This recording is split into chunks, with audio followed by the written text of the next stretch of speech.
Hello, everybody, and welcome back to the One Nation of Gamers 2016 circuit. This is the final day of Feature Tournament number 2. My name is TJ, and I'm joined, once again, it's been a while, by That's Admirable. How you doing, man? I'm doing fantastic. Just woke up, ready to cast these games. We got 3 great matches for you guys today, and potentially some rematches on the board here as well, with both Dog and Zalay making it to top 4 of this one. But first up, Dog versus VLPS. This is bound to be a good one. Yeah, definitely. All the matches today will be best of 7, unlike the past 2 days. When the players submitted their deck list, they submitted 5, so including a secret deck.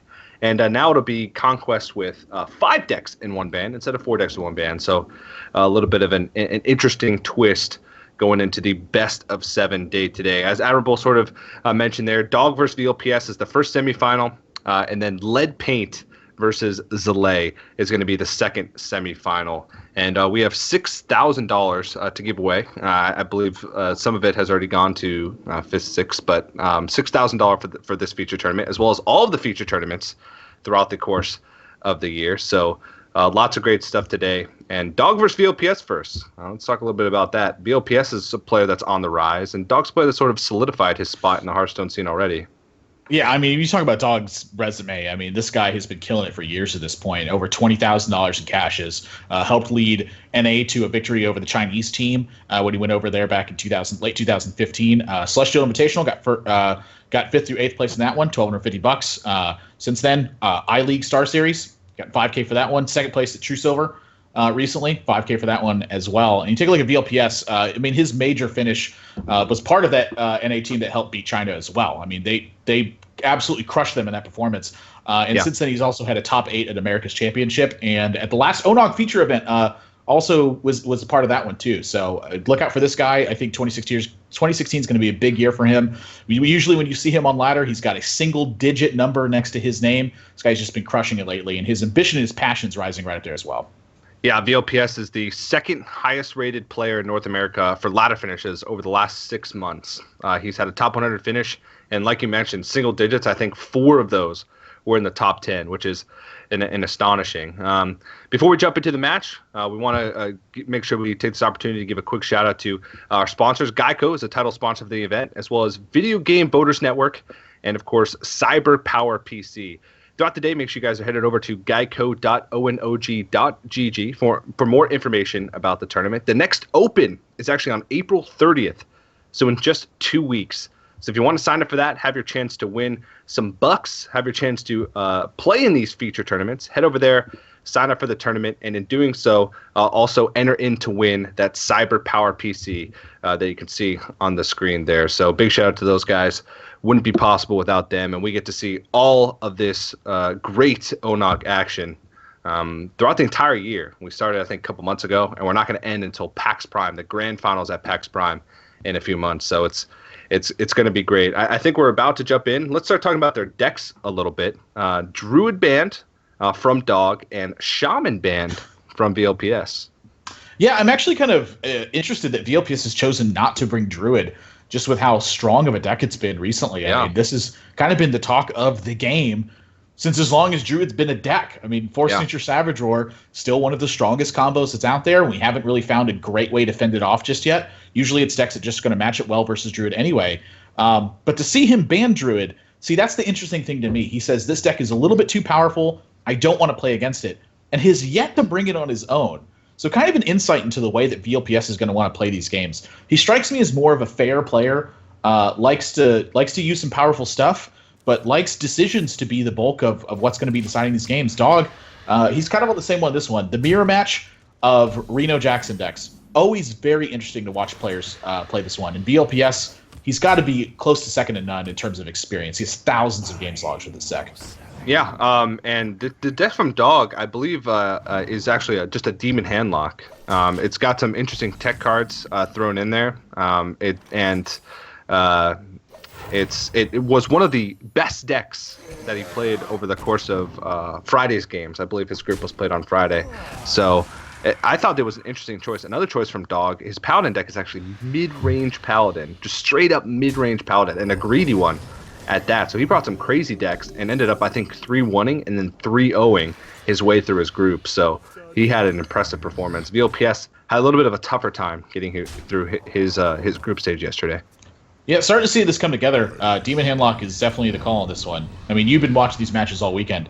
This is my first day of casting this.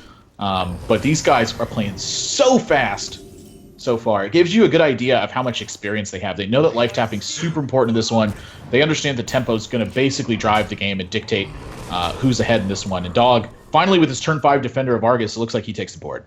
Yeah, and Dog is just a fast player in general. I remember watching Dog when he first started streaming, back when he hit like a rank 1 season, and some random people started to go to his stream. You know, before people started spamming his chat for him to take off his shirt. He has played fast since the beginning, so that's just the kind of player he is. I want to call it instinctual. Like you said, lots of practice on a deck means you start seeing the decision that you need to make a lot quicker. But it's interesting to see that a player like him plays that quickly. Yeah, this implosion can be so important too. If this one fails, not quite. Just squeeze that one out. Second Emperor activation would have put in a big hurt on this game. But now VLPS looks like he's kind of in a good spot. I mean, being able to AoE twice in a row and follow it up with implosion, you're going to take the board just a little bit. Look, Dog's hellfiring these guys. And then just anti healbot and pass. So this is kind of the turn that really gets interesting at this point now, is at what point do you stop life tapping and start going towards development? And Dog has chosen turn 7 for this. I think a lot of this is because of the follow-up potential from VLPS. He's life tapped a lot at this point. He hasn't really used any strong cards. He's bound to have something in his hand. And so Dog wanted to get something out for this turn. But now facing down the Dr. Boom, this feels like this is where things I think are going to get a little bit tough for him for the rest of the game.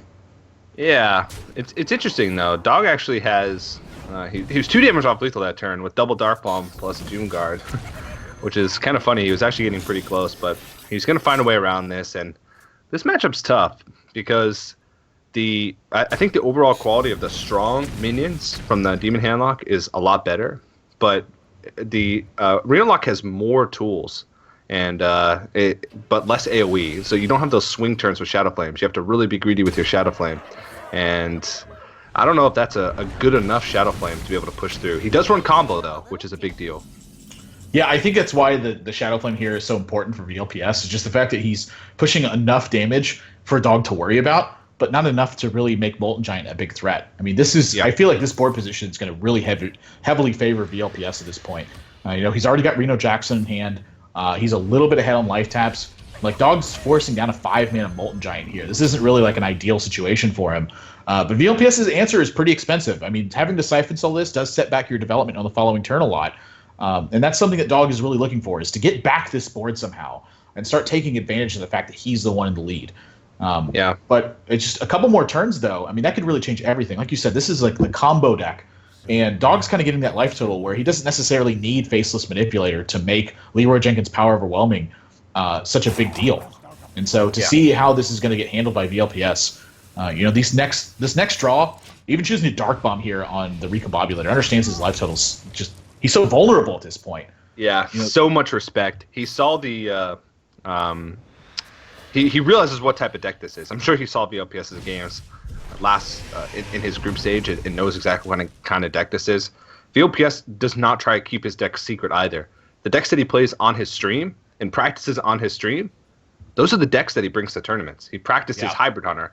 He practices Reno Handlock. He practices Control War. He practices Control Priest. And those are all the decks that he brings to tournaments. So you got to know what kind of decks he's bringing. Now, if Dog hadn't drawn this Molten Giant, do you think we're looking at Jiraxis this turn? This is kind of a crazy draw, actually.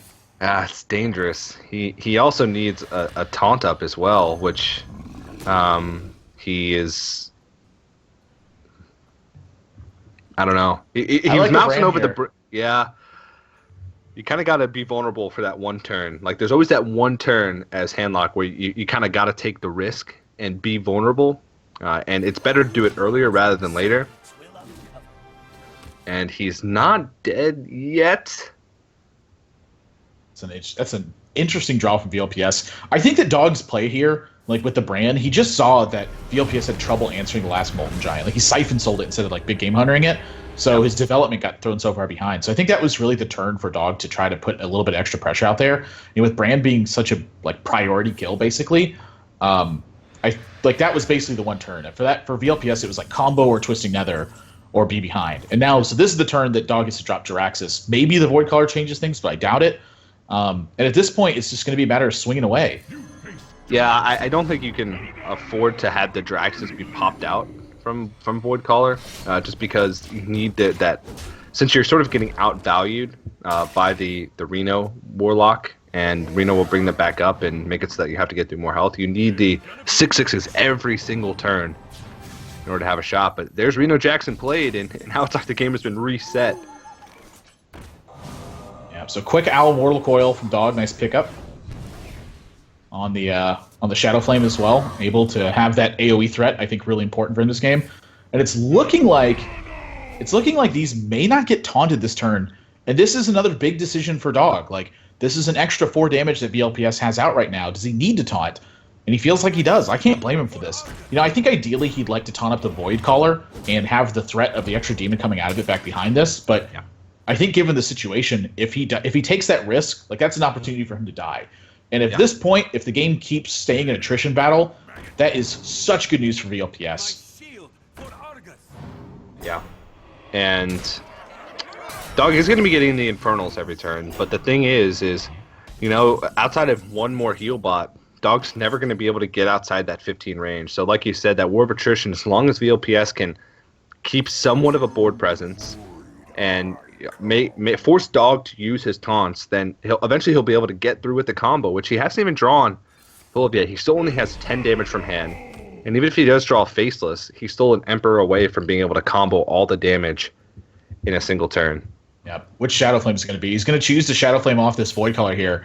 And unbeknownst to him, this is going to open him to Mind Control tech at this point from VLPS. But he gets that extra damage on the line. Oh, he's actually going to trade off the Defender targets. Really smart stuff there. Yeah, very keen play. I mean, this is a spot I think a lot of people just would use their life total, given they have Anti-Keelbot and Sludge Belcher here. But now the fact that he's not vulnerable to Mind Control tech, this feels like it's so easy for him to stay ahead in the game now. Yeah, well, BGH is a little bit late, I'd say, after, you know, 3 7+ health or 7+ attack minions were played onto the board. He finally draws it. Second Void Caller. This game is looking like it could be all Dog. Yeah, he picked up the pieces that he needed to, and VLPS is still just whiffing. He's got pretty much those 3 dead cards in his hand right now, with being Alexstrasza, Soulfire, and Leroy Jenkins. None of those cards are fantastic, you know, by themselves. They're great in tandem with other things. Like if Leroy Jenkins gets reduced and he can fit in the combination, or if he plays Alexstrasza early on to bring Dog down. It's going to be tough, I think, for VLPS to climb back, even though it did seem like he was outvaluing Dog was really heavily early on. Yeah, so he's going to go for the trade here.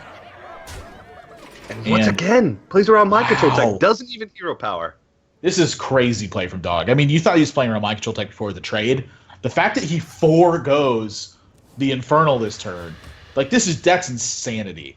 Yeah. Oh, but there's the Faceless Manipulator from VLPS. He's so close to being able to combo this. But, I mean, he has to Dark Bomb this Anti-Killbot just to stay alive on board. And Dog still has a Sludge Belcher. So that's a big deal. Damage from Dog this turn. Oh, there's the Mind Control tech too. So now Dog's free to overdevelop. Dog's seen all the AoE this game too. Like, how does VLPS actually... Oh, 1 point of damage will end this game. Okay, no good Discover for him. I mean, at this point, he's seen all the AoE. He's seen Mind Control tech.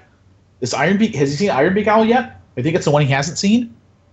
Yeah, he hasn't seen Iron Beak Owl yet. Iron Beak Owl was used on he used his own Iron Beak Owl on a Twilight Drake from VLPS, but I don't think he's seen one. You can get a nice little Undertaker buff there. So underwhelming compared to the days of old. Yeah, but it looks like he's going to trade both the minions into these guys as well.